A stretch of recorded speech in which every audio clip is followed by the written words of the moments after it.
This book, Four Agreements, was released in 1997, and it has sold more than 12 million copies over the time. It's still one of the best-selling books out there. So what is it that makes it such a good book? It's a book about agreements based on ancient Toltec wisdom. It's agreements that we make with others, God or universe, and most importantly, ourselves. Simply explained, these agreements we make with ourselves are basically beliefs and how we choose to think. If we're suffering in life, that means our limiting beliefs are creating this suffering and unhappiness. So, what are the main four agreements that are being talked about in this book? First one is be impeccable with your word. Basically, that means never use your word against yourself or others. Never say bad words about yourself. Choose wisely how you define yourself in words, and be accountable for them. Same applies for others. If you're gossiping about others, you're planting seeds that can grow into bad weeds. A key point that we should remember is that the words we choose to use are powerful. They can liberate or enslave you and others. How many times do you define yourself in bad words? Saying you're not worth it, or you can't, or saying that you're just not capable. Every time you do that, you make an agreement with yourself, which is limiting and can stop you from being the best version of yourself. Second one is don't take anything personally. Remember that other people's words can't really hurt or affect you in any bad way. When people are rude to you, it's not your problem. It's theirs. Just take this into account. If you've been living that person's reality who's talking against you, you probably shouldn't know better. It's the product of that person's illusion and reality he's living. Overcoming this issue means you have to know who you are, because then you don't need to have other people's acceptance, and nothing they say will hurt you. Everyone looks at the world from a different viewpoint, and you should also recognize your own perspective in this.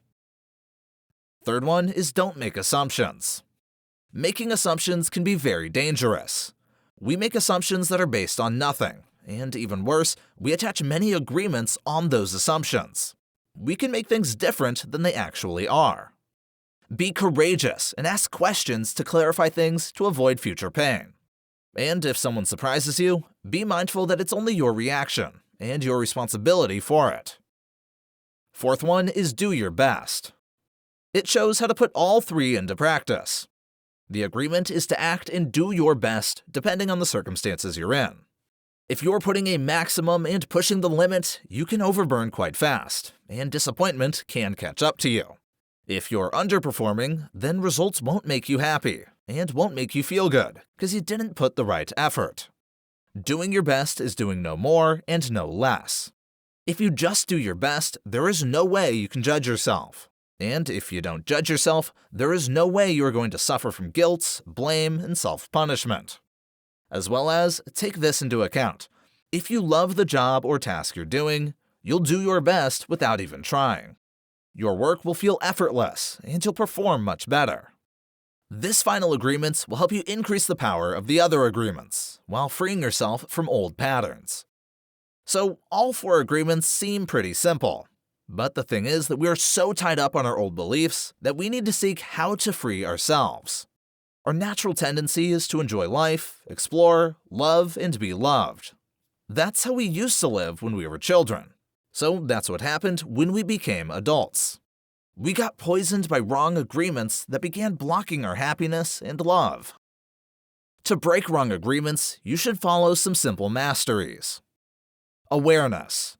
Being aware of who we are, who you are, and what possibilities are in the world. This is basically your consciousness and understanding of the world. Transformation. Ability to change. Being able to be flexible and release everything that is not working and accept what is new and more serving for you. This way, we can be free from the domestication of others' beliefs. Intent. Intention of living life itself. Choosing unconditional love and being accepting. Be aware that you are dreaming. Be aware of the fog in your mind, and be aware of all self-limiting beliefs that come out of doubt and fear. Those limiting beliefs can only bring pain and nothing more. Just use your imagination and a tremendous thing will happen. Imagine that you have the ability to see the world differently whenever you choose. Each time you open your eyes, you see the world around you in a different way. To be Toltec is a way of life. It is a way of life where there are no leaders and no followers, where you have your own truth and live your own truth. A Toltec you becomes wise, becomes wild, and becomes free again. I hope you like this video.